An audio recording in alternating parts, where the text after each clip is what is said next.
today I am going to discuss about chapter trigonometry of class 10. What is the means of ट्राइगोनोमेट्रिक्स? देखिए, सबसे पहले हम बातें करेंगे कि ट्राइगोनोमेट्रिक एक ऐसा लेसन है हमारे क्लास 10 का जो सबसे इम्पोर्टेंस माना जाता है। ऐसा क्यों? क्योंकि ट्राइगोनोमेट्रिक हर एक जगह इसका यूजेज है और ये आपका आगे क्लास में भी 11th-12th में भी ट्राइगोनोमेट्रिक का बहुत ही बड़ा इसका यूजेज है और आप आगे कॉम्पिटिशन को भी एग्जाम दे रहे हो उसमें भी बहुत सारा इसका इम्पोर्टेंस है। ओके, तो हम आप समझेंगे कि ट्राइगोनोमेट्रिक होता क्या है, what is the means of trigonometric and what is the definition of trigonometric. तो सबसे पहले ट्राई मीन्स 3, गोनो मीन्स एंगल और मेट्री मीन्स क्या होगा? Measure. 3 angle measurement each side to be trigonometric, यानी 3 कोण की जो मेजर की जाती है, एंगल्स की जो मेजर की जाएगी उसे हम लोग क्या कहेंगे? ट्राइगोनोमेट्रिक। यानी 3 angle measurement each side to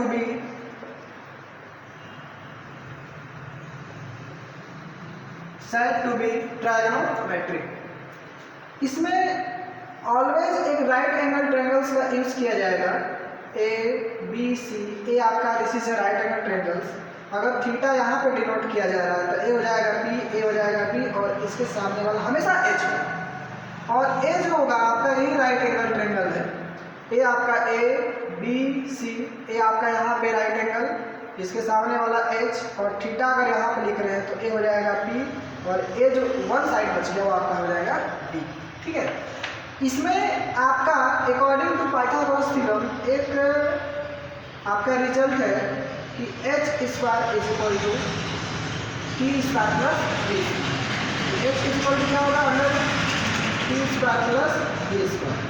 T बराबर क्या होगा? Under H square minus B square और बी बराबर क्या होगा? Under root H square minus क्या होगा? B square. इसका यूज कहाँ किया जाएगा? तो इसका यूज सर यहाँ पे हम किसी साइड का वैल्यू निकालने के लिए यूज कर सकते हैं। अगर मान लीजिए कोई भी आपका दिया गया है, ए बी पता हो, ए सी पता हो, बी सी पता नहीं हो तो आपका बेस का फॉर्मूला यहाँ पर तो ए आपका वैल्यू निकालना होगा साइड से। ठीक है, उसके बाद यहाँ पे ध्यान ये देना है कि ट्राइगोनोमेट्रिक में जो मेजर की जाती है एंगल्स का या जो भी कुछ किया जाता है उसमें 6 फंक्शन बनाया गया है। ठीक है, तो यहाँ पे हम लोग समझेंगे देयर आर 6 फंक्शन ऑफ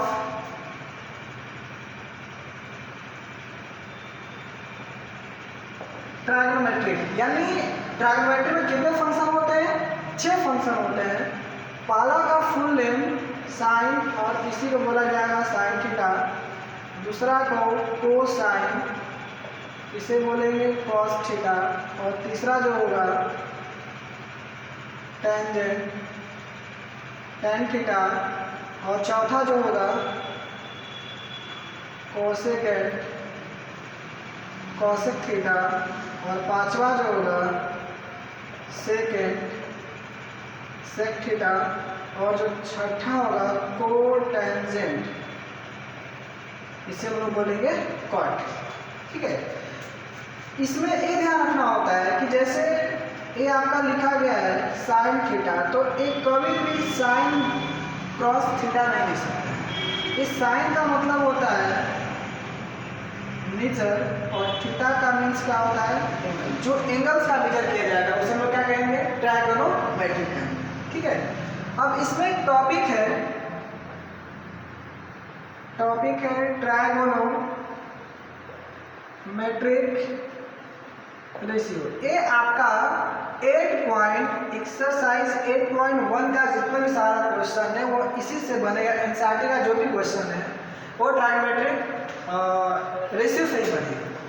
ठीक है, तो इसका फॉर्मूला पहले खोज साइन थीटा का हुआ था तो इसलिए इसका बनाया गया पी बाई में एच और उसके बाद कॉस थीटा बी बाई में एच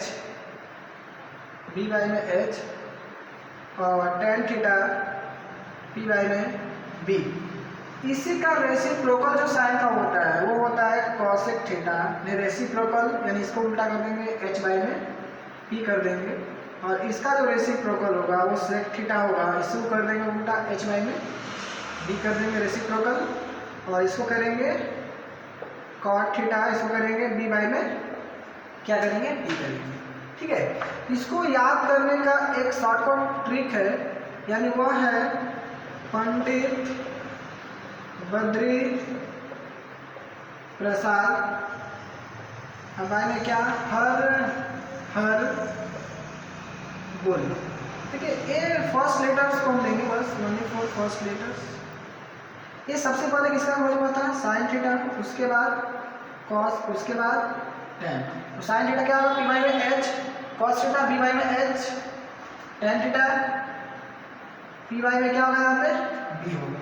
ठीक है, ये आपका क्या है फॉर्मूला है जो इसको क्वेश्चन बनाने में हम यूज करेंगे। तो देखते हैं इस पर क्वेश्चन करके देखते हैं सर कि इसमें कैसे ये बनता है। ठीक है, अगर एक क्वेश्चन अगर बन जाएगा, इसमें क्वेश्चन अगर देख लेंगे सारा कुछ समझ में आ जाएगा। तो क्वेश्चन ये है कि in triangle right angle at B where AB is equal to 4 centimeter and BC is equal to 3 centimeter, then find the value of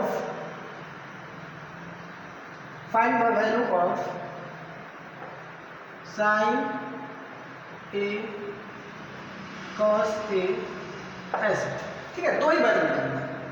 तो देखिए सर, सबसे पहले हम क्वेश्चन को बनाते समय ध्यान देंगे कि यह आपका राइट एंगल ट्रायंगल ही हमेशा होगा, और लिखा भी है क्वेश्चन में, और ए आपका हमेशा डिनोट कर दिया जाएगा। ए बी का वैल्यू 4 सेंटीमीटर, बी सी का 3। तो सबसे पहले हमको तीनों साइड का वैल्यू पता होना चाहिए। तो ए सी निकालेंगे तो ए सी रूट क्या होगा ए बी का स्क्वायर प्लस बी सी का स्क्वायर। तो ए बी का वैल्यू कितना हो जाएगा यहाँ पे 4 का स्क्वायर, 3 का स्क्वायर, 4 4 जा 16, 3 3 जा 9, तो कितना हो जाएगा 25 का स्क्वायर रूट 5 सेंटीमीटर। तो ये कितना होगा 5 सेंटीमीटर। अब यहाँ पे निकालना हमको क्या था साइन है और कॉस ए निकालना था। ए तो वैल्यू हमको तीनों पता करने के लिए निकाले थे। तो साइन ए का फॉर्मूला क्या होता है पी वाई में एच, कॉस ए का पी वाई में एच। तो फॉर्मूला तो है लेकिन वैल्यू अब क्या लिखेंगे, तो ए के सामने वाला हमेशा परपेंडिकुलर होगा। ठीक है, ए के सामने वाला हमेशा क्या होगा परपेंडिकुलर होगा, और जो बचेगा वो बेस हो जाएगा। तो एच तो हमेशा क्लियर होगा कि नहीं, एच का वैल्यू ही क्लियर होगा हमेशा।